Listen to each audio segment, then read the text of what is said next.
currently using the tripod as a cane, but yeah. No, I'm not. Okay, yeah, no, adjusting this kind of rough when you have MS. But we're getting our tea ready, and Doing some nettle leaf tea. We sound so crunchy when we say stuff like that. Citrus detox tea. Oh my god. It'll help us after. We're detoxing before the weekend because this bender we're about to go on, it's gonna be wild. Considering I've never drank in my entire life, yeah, I think that's what we're gonna do. That's why it's gonna be wild. Mix alcohol with the MS. That sounds like a good plan. That was a lot of mint. Some mint we grew in our garden, some lemongrass we grew in the garden. Can I zoom out on this? No, I can't make it bigger. And some dandelion root that we grew in our garden. Actually, yeah. Pretty much everything that's right there we grew in our garden or our neighbors grew it. So that's pretty cool. We're beyond crunchy, like everything except for the coffee beans, because you can't grow those here. And the ground coffee, we can't grow those here. And the hot chocolate. Everything else is stuff we grew or figured out where to get it from locally. So, yeah. So we're starting off with a tea on this one,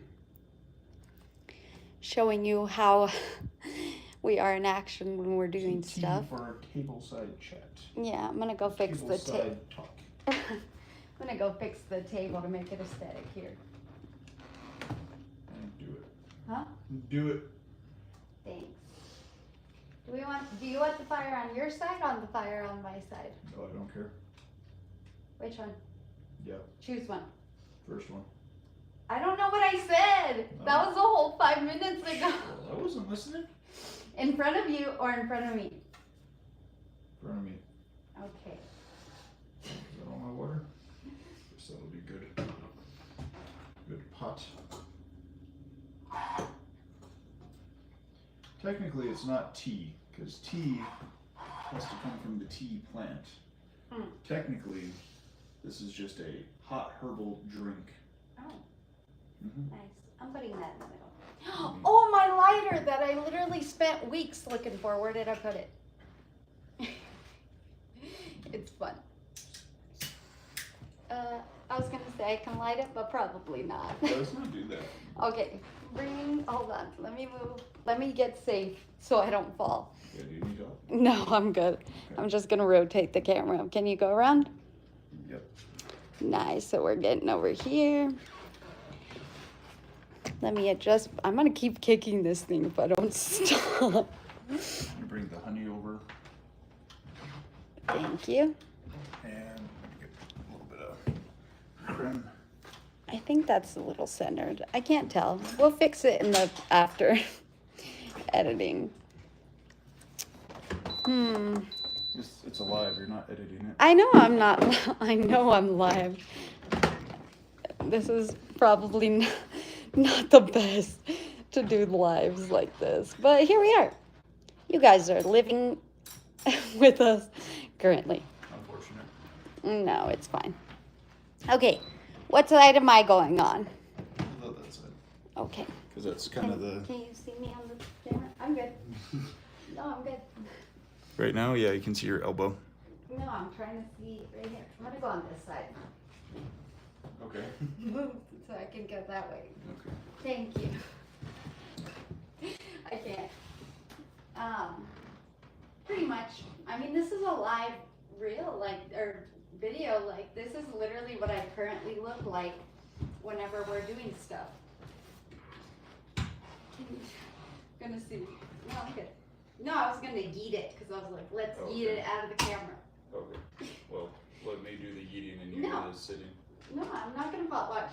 Yeah. Get a timer so we can see how long I can stand, and I'll stay right here because I can grab onto the table actually. Sounds lovely. Can you see me on the camera? No, it's literally.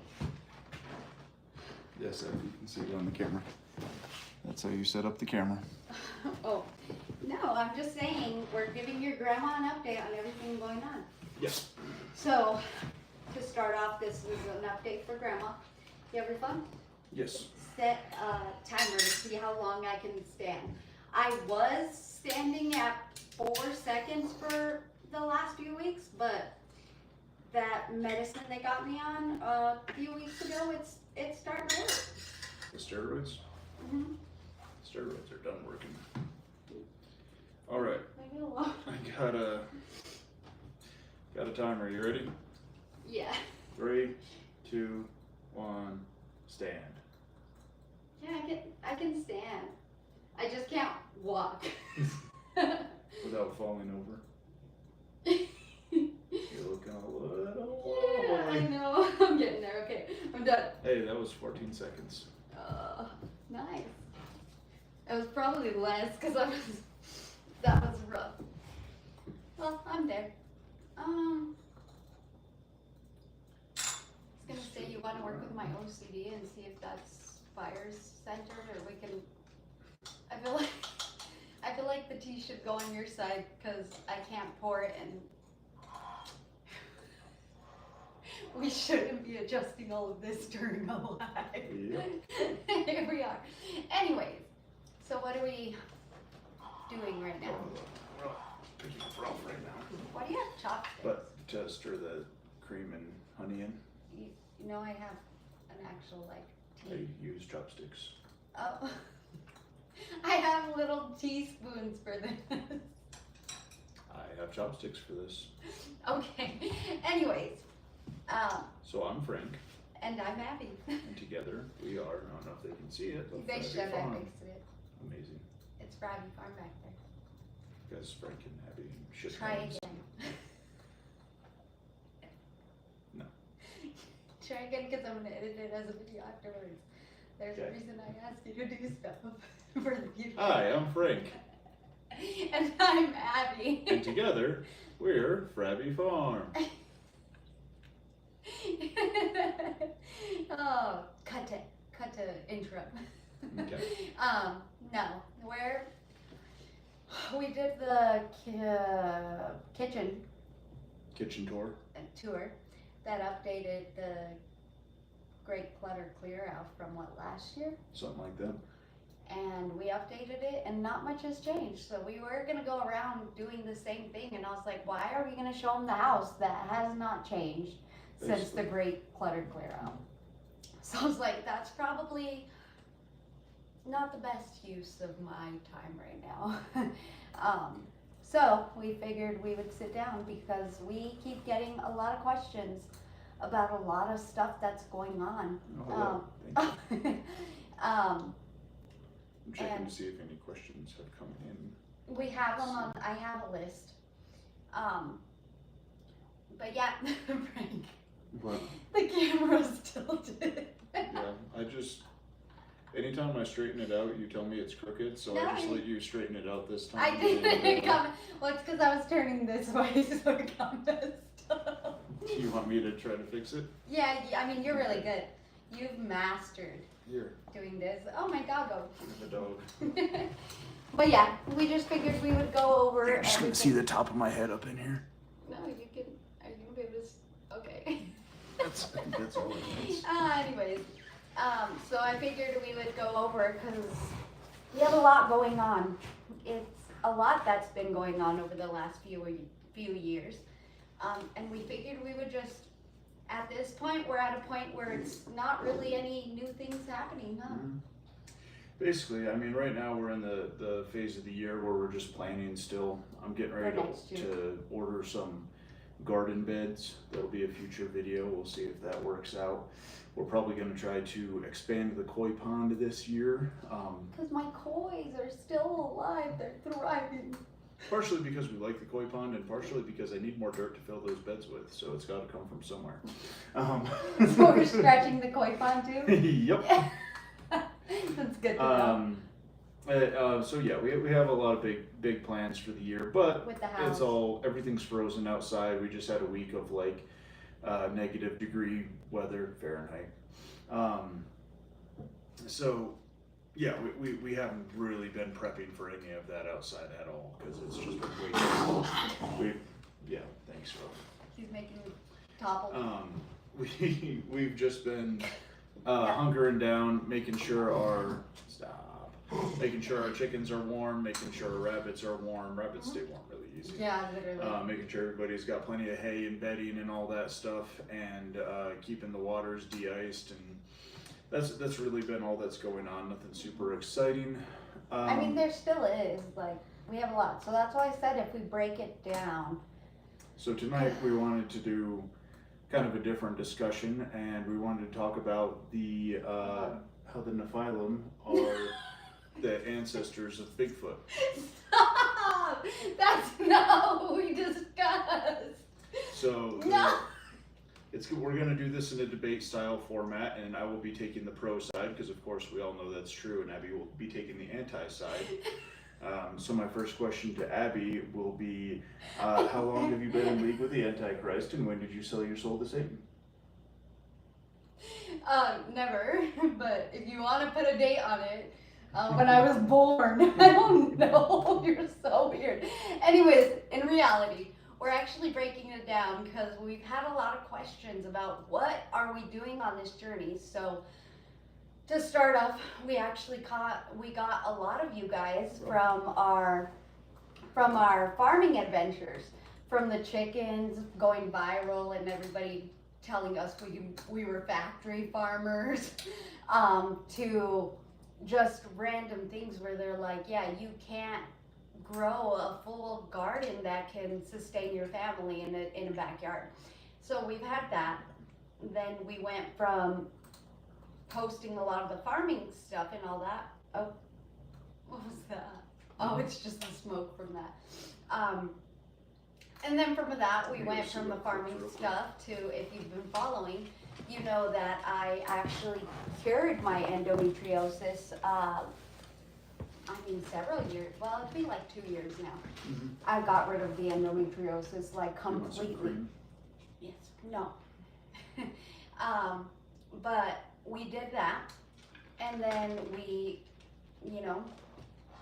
what else did we do? We did the farming. We did selling at the farmer's market and stuff like that, to quitting and getting the MS. Obviously not. I like how you say that like that was a big event, something we chose to do. I chose to get MS. But the MS is a big one that we've learned, and honestly, right after the endometriosis, it kind of makes sense that was the next big factor in our journey. And then what we haven't shared a lot about, because I didn't want to until we got to a place that I was certain that we wanted to share it. Our faith journey. Our faith journey, where we chose to go on an adventure, changing churches. Yep. Which is wild, because it's wild to me. So we were both raised in the same denomination. It was literally boiling a minute ago. Yeah, I know. We were both raised in the same denomination. I got out in my teenage years. Abby stayed faithful, was building churches in Mexico and all that stuff. We met while I was in the Army, and then we started going to the same church together. That was again part of that same denomination that we both grew up in. And this last year we made the decision to. I brought you back to the Lord. Just kidding. Your faith won me, sister. Wait, no, you're my wife, not my sister. Hold on. I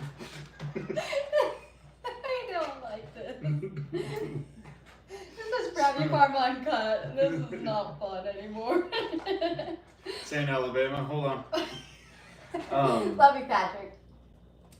But and we've been in that ever since.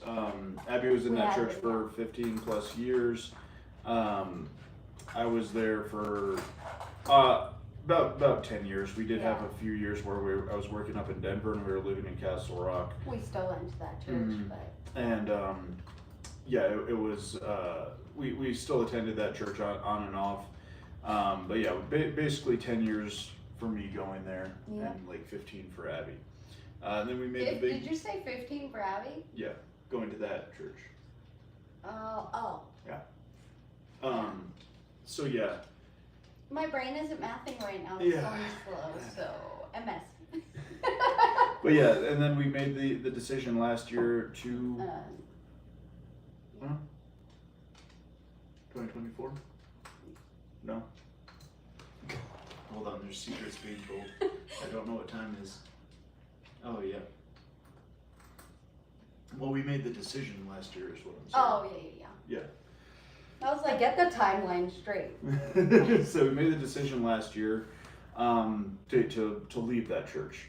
It was a long process to make that decision. It was several years. Yeah.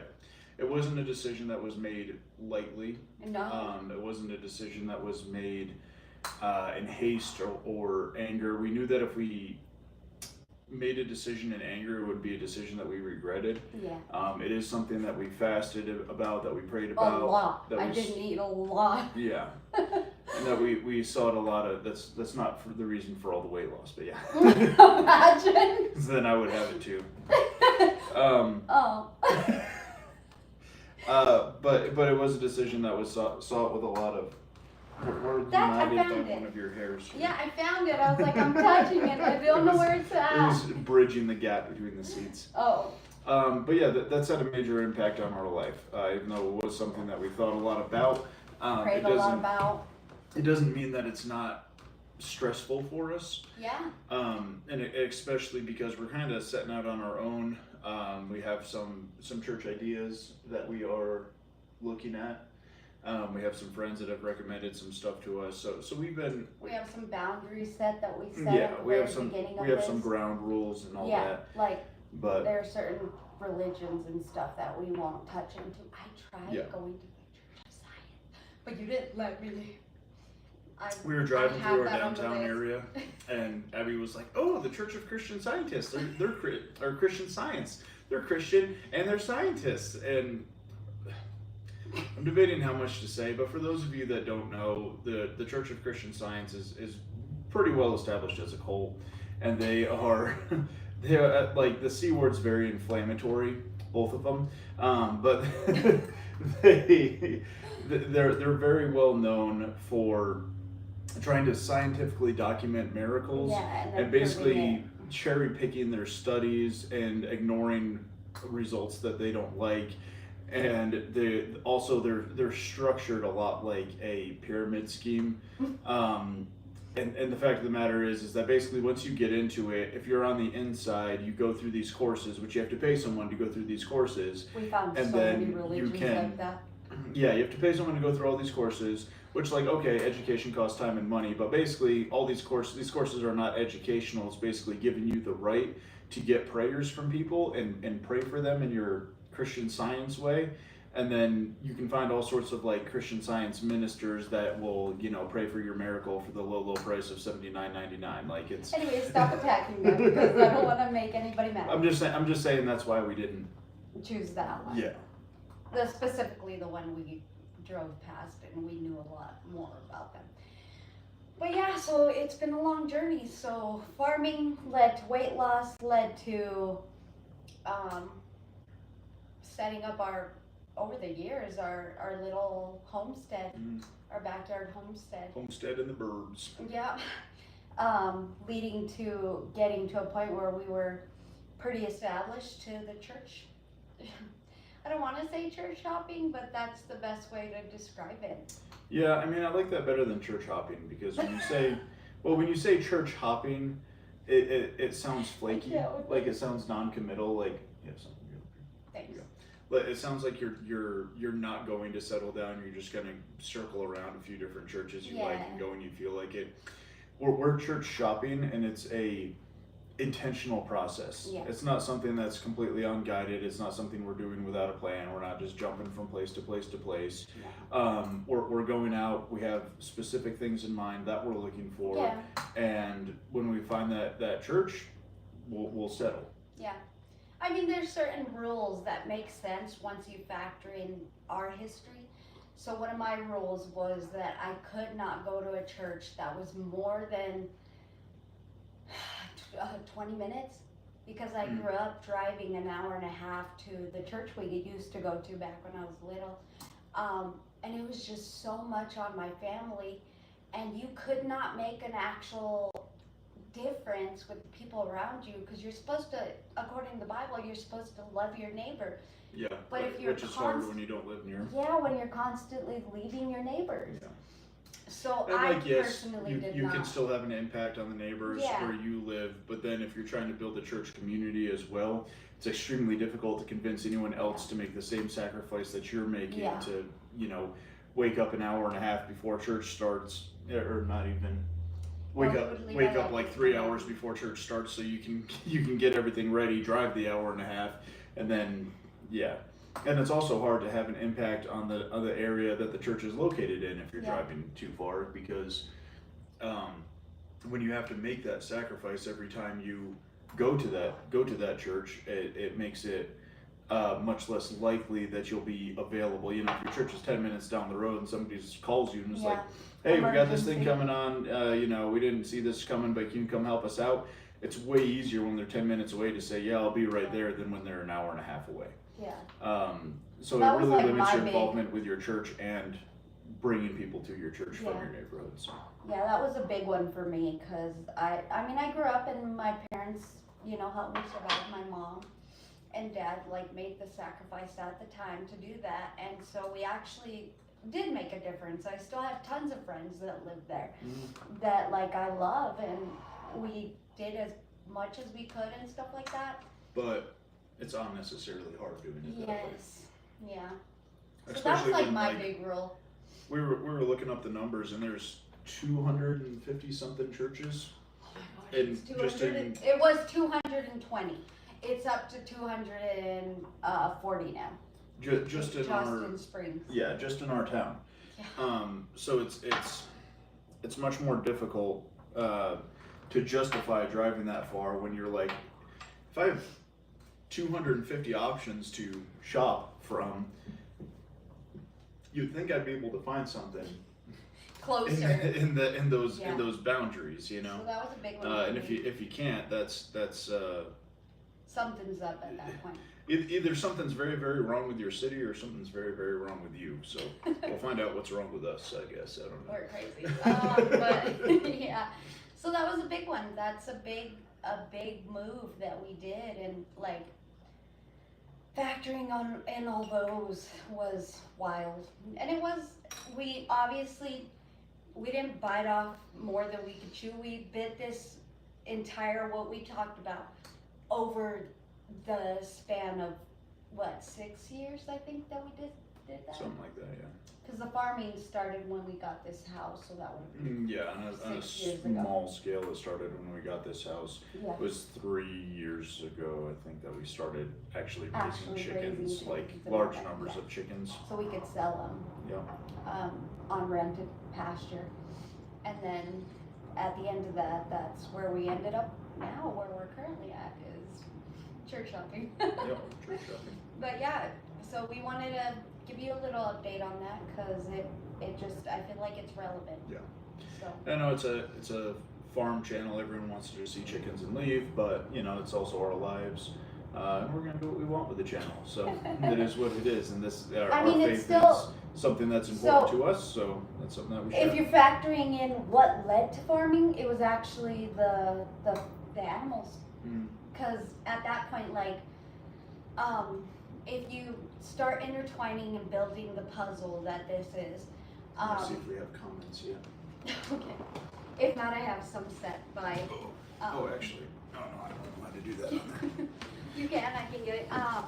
But yeah, so it's a lot, but once you break it down, it starts intertwining into itself, and it makes sense. So factoring in that we both come from a very strong background with our moms and family that taught us about the Bible, and then realizing with the whole, Trump's Make America Healthy Again thing, how vastly it's a great slogan, but it's so much harder than they think. Like, yeah, it's not just eating healthy. It's not just cutting out soda. It's no, really the soda's, it's been poison, like, yeah. for years. It's really like revitalizing our food system, Yeah. and like the much less catchy but much truer slogan might be like make food inconvenient again. Yeah, really. Because I mean, me and you sitting here, we've now realized that it's reversing the convenience that was given to us over the years. Yeah. Since what, after World War II, it would have been, that it Yes. lines up with?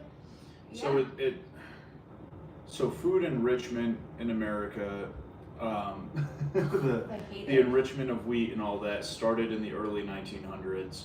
We started seeing a lot more processed and canned stuff actually during and after World War II, because they basically had to figure out logistically how are we going to pack up Feed stuff everybody. and have it remain good, Yeah. and then ship it across an ocean, which back then you couldn't just take a quick flight. They had planes, but not planes that could necessarily handle that kind of flight, and not with the type of cargo that they needed.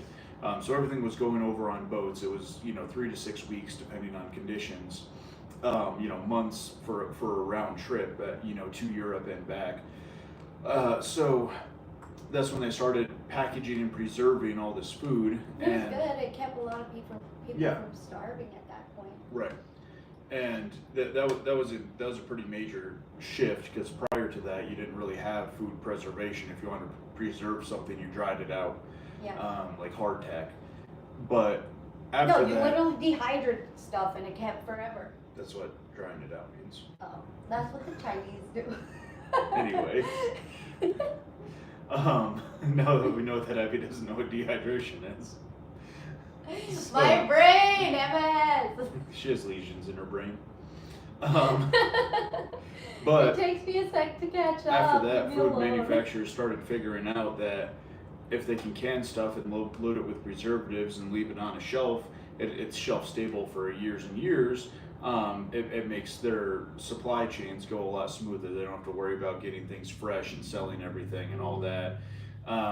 So that's when that stuff started to pick up, and then after World War II, it really. That's when they started using science to learn how to make our food addicting. Yeah. It's wild. Well, yeah, that came even a little bit later, but Yeah, for sure. after World War II, that's when the military-industrial complex really ramped up during World War II, because we were much more involved in that.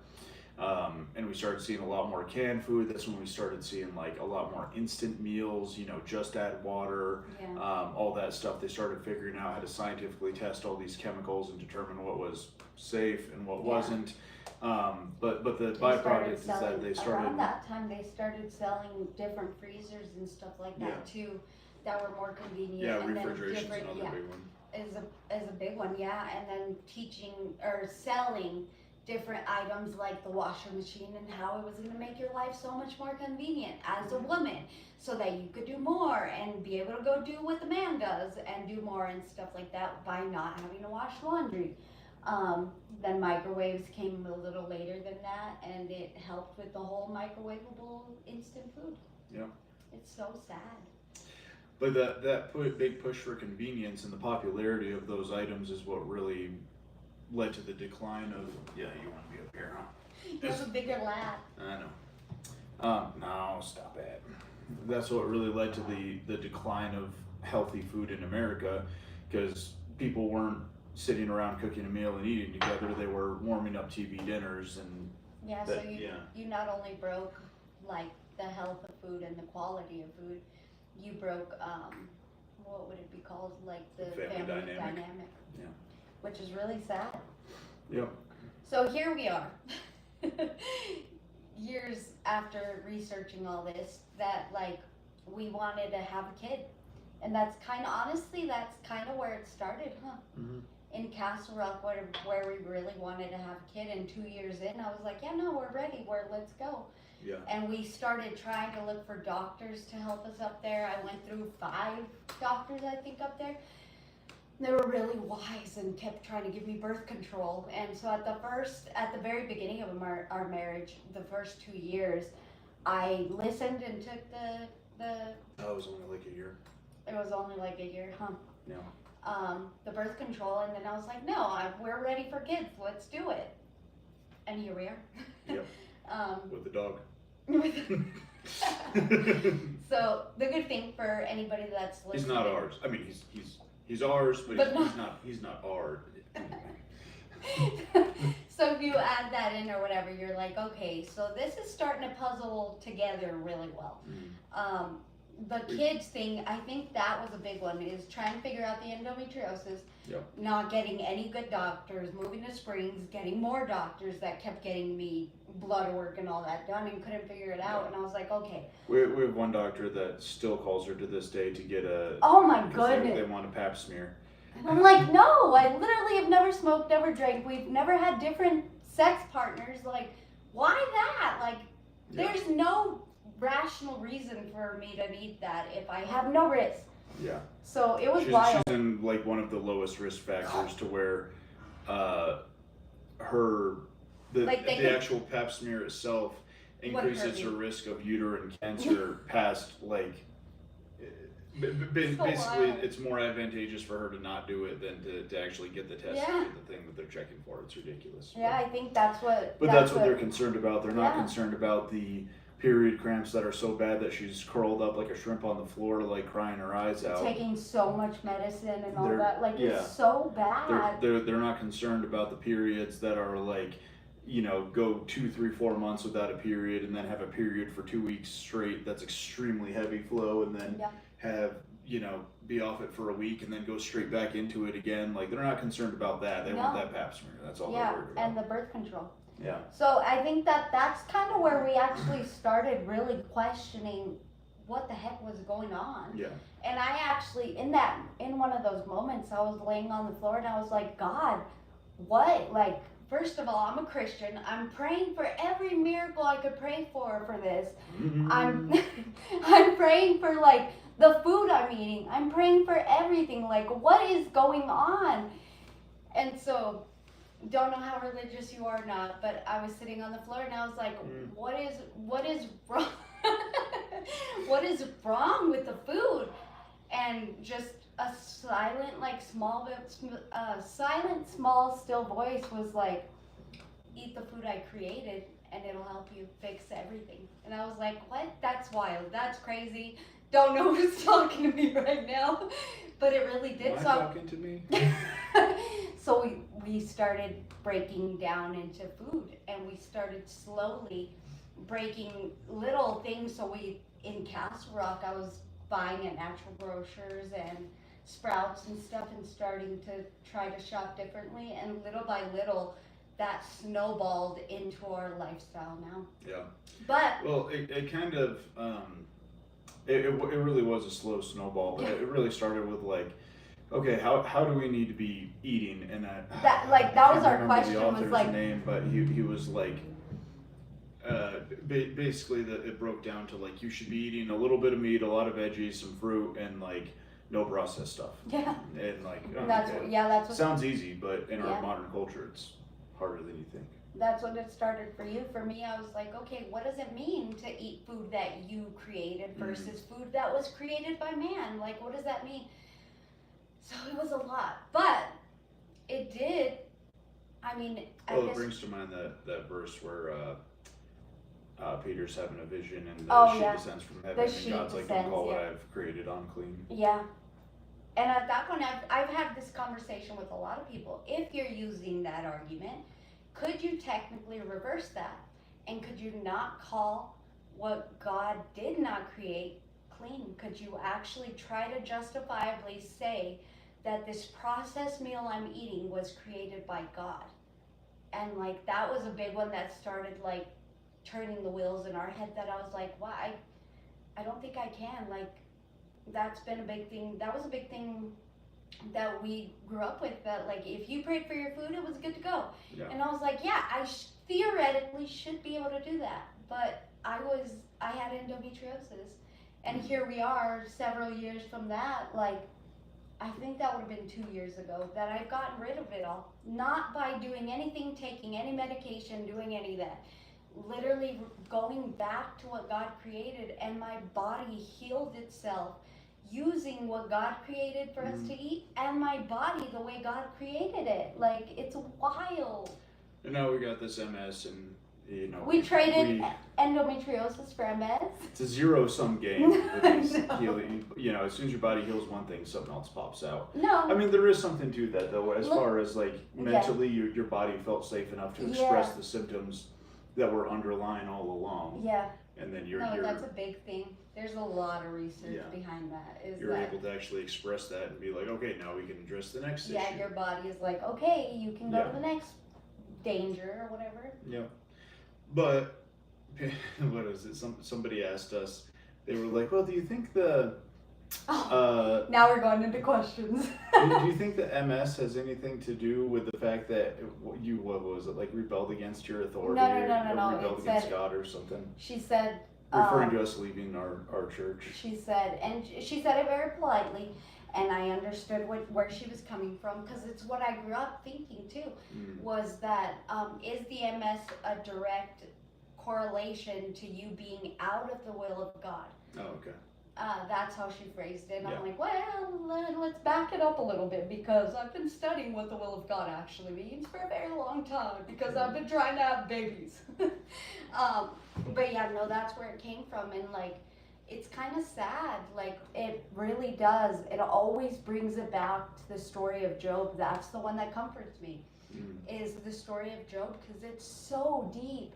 And it really is like one of those that's tearing it down and is breaking it down. And when he's talking about like when his friends sat there with what is it called, Shiva? Oh, in Shiva, yeah. Yeah, and they literally sat there quietly for a very long time with him. Shiva's a Jewish word just for like a grieving period. Yeah, and so I started diving into that, and I was like, okay, what does it mean to grieve?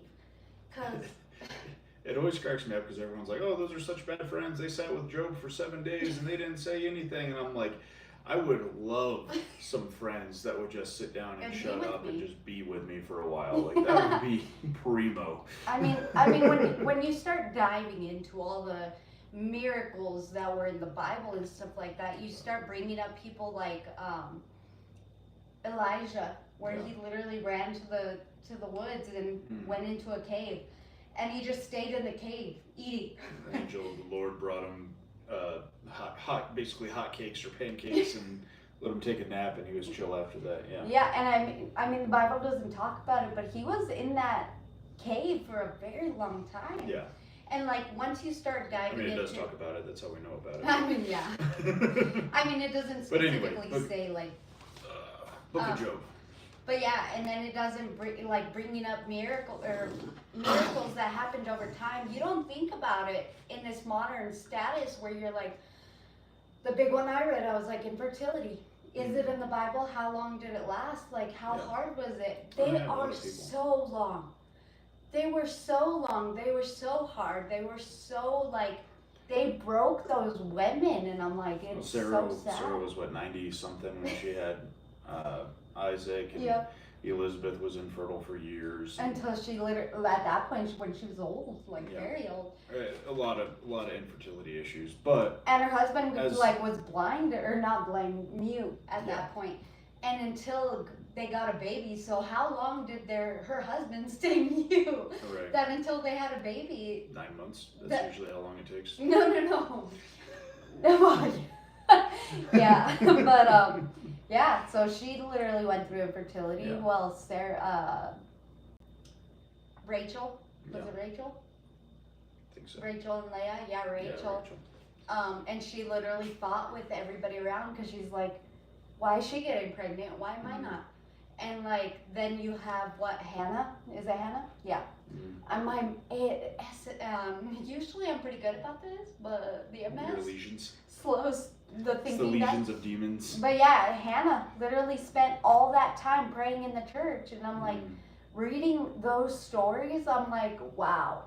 Well, and reading through Job again, it's very interesting, because a lot of Job's friends really do share the opinion of a lot of people in the church today. Like the person that asked us that question, where Job is like, guys, I don't know why this is happening to me. And all of Job's friends are like, well, Yeah, you must have sinned. Like, just had you fess done up this? already. Like, maybe if you just had done better, like, you must have some sin. Yeah. And Job's like, guys, if I have sin, I have no idea what it is. Like, God can come and like come down to earth and judge me for it. And like, he's like, but if there is sin in me, like, I don't really know. Like, I don't know what's going on. And I'm willing to listen to what Yeah. it is. Like, And I'll the fix interesting thing is Job's friends basically keep pushing him and pushing him, and eventually God himself comes down, and he doesn't even necessarily because the underlying, not the underlying, the main point of Job too is that they're trying to address the problem of suffering. Like, why do Yeah. people suffer, especially good people? Like, we can sense some sort of cosmic justice in the universe if bad people suffer, but why do good?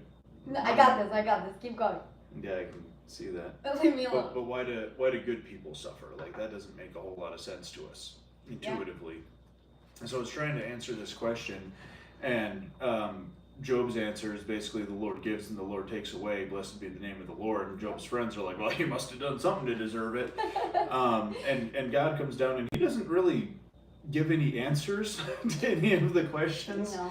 He basically actually just comes brings down. them back into reality. Well, he basically just comes down and he's like, he asked them a bunch of questions instead of answering anything. He's like, where were you, when I tamed Leviathan and put a ring in his nose? Or was that to his friends? Well, it was to everyone that was present, as far as I'm aware.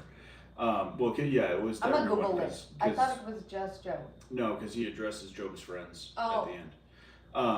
And he's like, where were you when I put the stars in the sky? Where were you when I formed man from the dust of the earth? Like, basically asking these questions, like, who do you think you are to even be contemplating or questioning these things? And at the end of it, he goes to Job's friends and he's like, yeah, Job basically has this thing straightened out, so you need to go to him and ask him to pray for you. And Yeah. it's a little bit of vindication there for Job. But it really kind of does show that, like, when you're trying to, like, order the universe according to your sensibilities, you're almost never right, because God is God and God's going to do what God wants to do. So in asking us, hey, do you have MS because you're out of the will of God?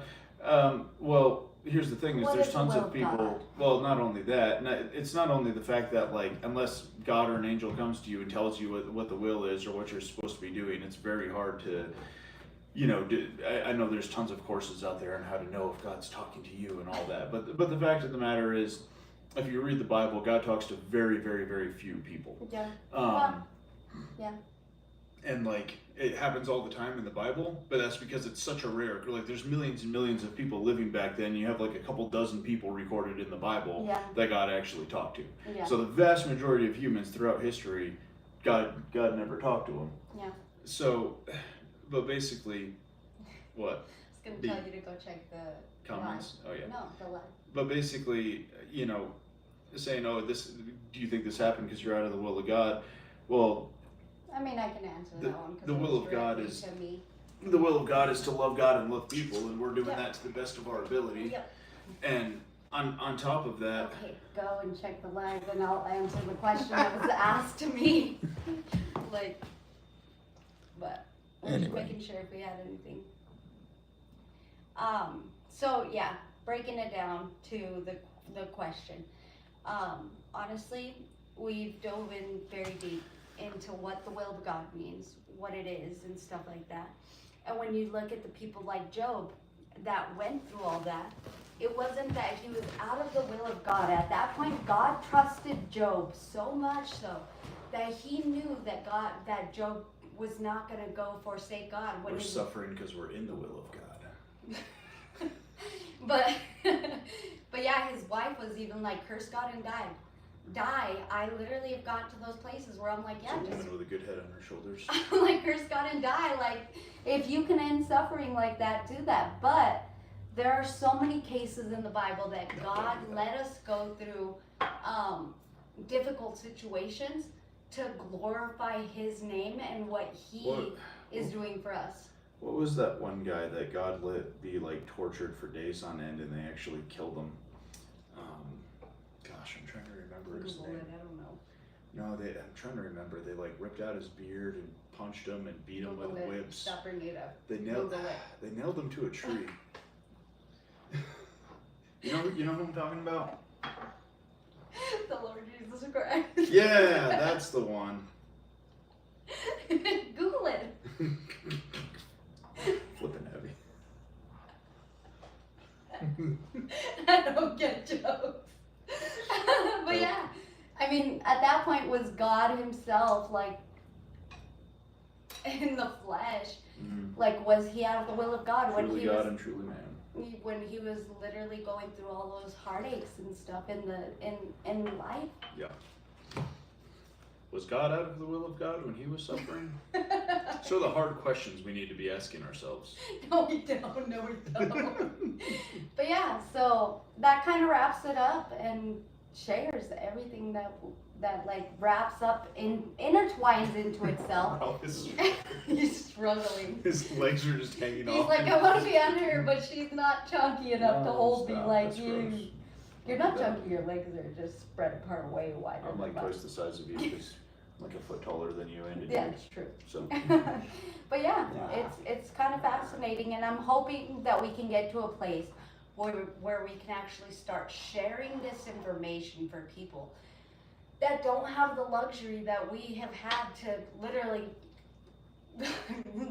let go of everything, be like, all right, let's grow 300 chickens. Like, there's because not it is a luxury. We're aware of that. We are very blessed to have been able to do that, learn what we have, eat what we have, and be able to do that. Like, we are very blessed to be in those shoes where we can actually buy the groceries, learn all that. But there's so many people out there that they're like, where do I even start, Abby? Like, how do I even fix this stuff, Abby? Like, one of my best friends is currently, she's like, this is what I have going on. Like, I don't know. The doctors have no idea what's going on with me. And I'm like, okay, you have me. We'll start at simple. Let's just start with the food. And not even dump so much on you like it was on me over the years. Like, just simple things. The grass-fed dairy and meat from cows. Yep. And then the pasture-raised pork, and then the pasture-raised chickens. Like, now I know that yes, it is more expensive, but at the same time, you're gonna either pay in hospital bills and with like doctors trying to figure out what's wrong with you, or you're just gonna pay in high-quality food. And like, it's actually not that expensive. Like, it's expensive if you're growing it all by yourself. No, it's actually it can be expensive. Yeah. For like the animals, but growing your own garden is about the cheapest thing you can do. Yeah. And that's literally what they encouraged after World War II. But anyway, I think that's a good place to end it. Yeah. Grow a garden. The season is coming. It's nearly upon us. Yep. Keep up with the videos because it's going to be slow, but with the MS and all that. But as soon as I can start rolling that ball faster, I will. As soon as I can, to start figuring out how to share that info. Yep. And we honestly need we need the relaxed break to slow down so that we can actually rationalize our thoughts and see what's worth it to teach people. Well, here in February, you'll get to see me set up our greenhouse. Yep. Probably near the end of February, because I need to get some peppers started. And we'll be getting some raised beds set up out there, and as it warms up and the ground thaws out, we'll be breaking some ground on the koi pond. We're trying to get our silver foxes to stop being infertile. That infertility. Anyway, I think that's a good place to end it. Yeah, that's a pretty good place. We filled them in with everything. Yeah. Stay tuned for It's a Abby lot. out. Thank you if you got this far in the video. Definitely follow us Say bye, to Rose. keep up with us. No, I don't We like have my the face. social media accounts and stuff all under Krabby Farm. So definitely follow us if you want. If not, that's okay. And we're gonna head out now. Watch out. This tea was really good. Also, my fire, very vibey. Love you too, Mom. Good night.